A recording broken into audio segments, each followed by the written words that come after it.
Why do Indonesia and Malaysia always fighting over rendang? Like, okay, it just literally beef that cook for hour with a lot of spice and seasoning.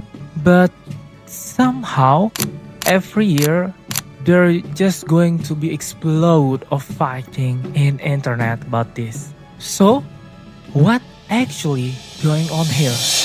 Is this about food or is it something deeper?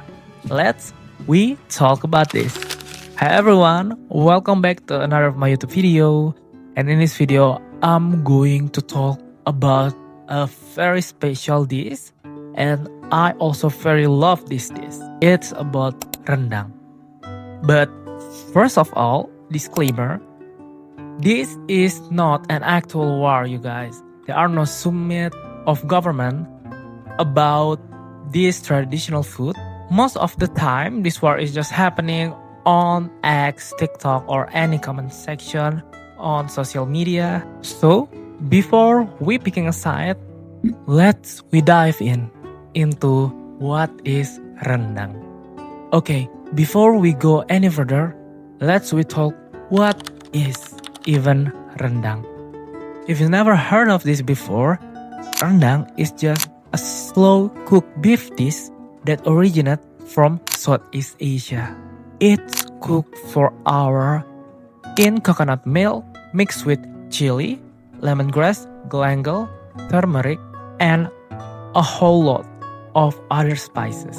The longer it cooks, the darker and much more delicious it becomes. It will taste so rich, so bold, and also intense flavor. And honestly, it doesn't taste like anything else. You will only taste rendang. Traditionally, rendang wasn't just everyday food. It was served at ceremonies, celebration, and also in important gathering. It's not just a dish, it's a culture and tradition on a plate. So, where does rendang actually come from? Historically, rendang comes from the Minangkabau people, an ethnicity that originated from West Sumatra, Indonesia. And this is important, you guys. We are talking about ethnic group, not a modern country. The Minangkabau people have this long tradition called merantau. Basically, migrating and building communities in other regions. For centuries, they travel across the Malay Peninsula, including what is now Malaysia, especially Negeri Sembilan. And when they move, they also bring their food and dishes. Rendang wasn't just a random food. It was designed to last long because it cooked for hours with coconut milk and spices and cooked till dry, so it could survive in a long journey. So, of course, when Minangkabau traders and migrants move across the region, rendang move as well. And here's the key part. All of this happened even before Indonesia and Malaysia become a modern country nation. And to understand this a little bit better, we need to zoom out a little. Long before the modern eras, this whole region was deeply interconnected. Take the Majapahit Empire, for example. At its peak, on its golden era, in the 14th century, it influence cover large parts of the archipelago, that it including Sumatra, Java, part of Borneo, Sulawesi, and even the Malay Peninsula. Back then, nothing was really isolated. People travel all the time. Trade routes were active. So, of course, food and cooking style is spread too. And this huge zone of archipelago is just one giant cultural melting pot. So, when we talk about rendang spreading across Sumatra, And the Malay Peninsula, it didn't cross any international border. It moved within a shared cultural sphere, which means by the time Indonesia and Malaysia become a modern countries in the 20th century, rendang had already been part of the region culture. So technically, rendang is originated from Minangkabau, Sumatra, but it also became part of Malaysia food culture because of migration and shared history. If rendang has been shared across the region for centuries, another question is popping up.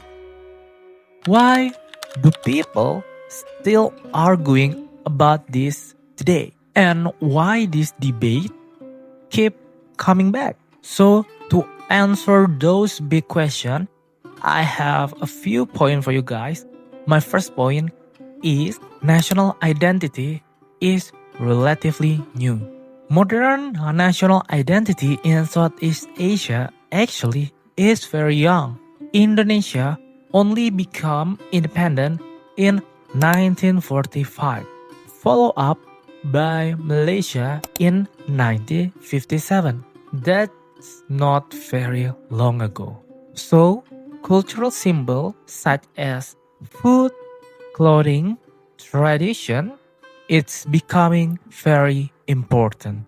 These are helping us to define who we are as a nation. Second, food is emotional.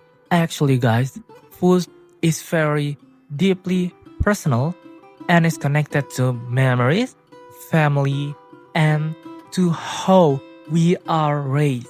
So when people start saying, this isn't yours, people don't process it as a calm historical debate.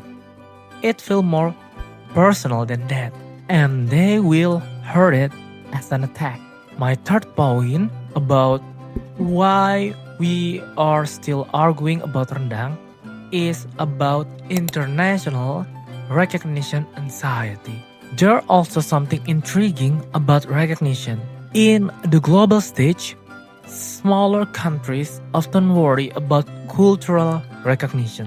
When a dish such as rendang is viral internationally and gets labeled under one country, people from another country might feel erased, like their history is also being erased and ignored. And this is the reason for my next point. Social media is amplified everything. And of course, social media play a huge role in all of this.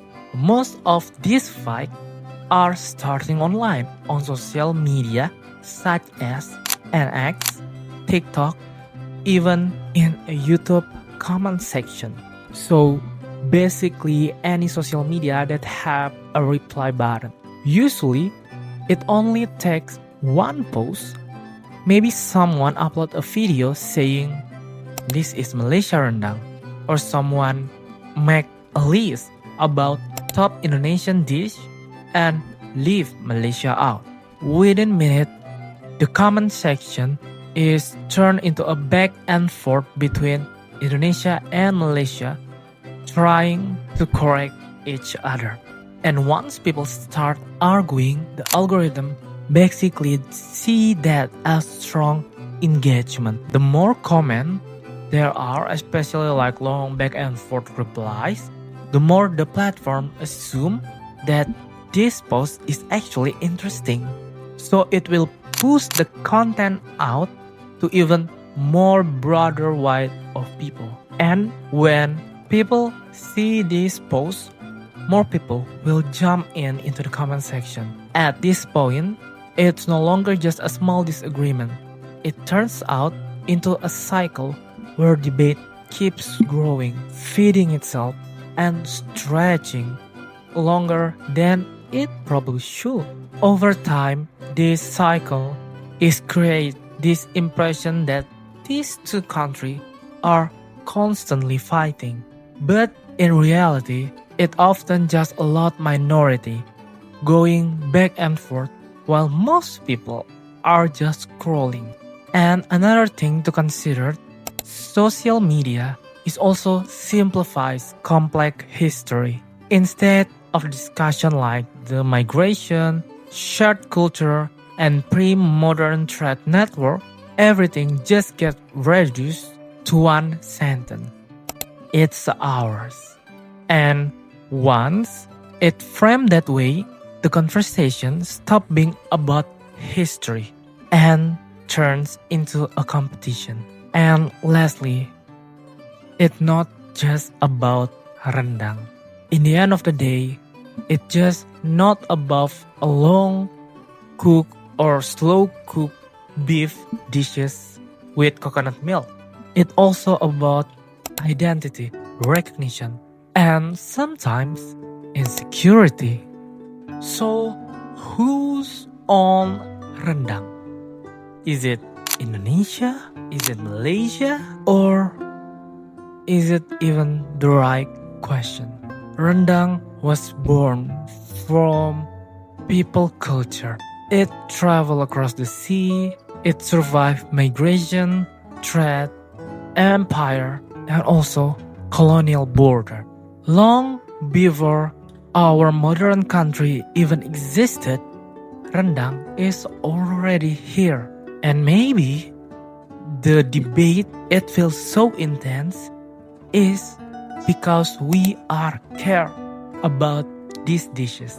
Not about we care about the dishes, we also care about where we came from. We are care about we seen, and also we are care about our historic culture.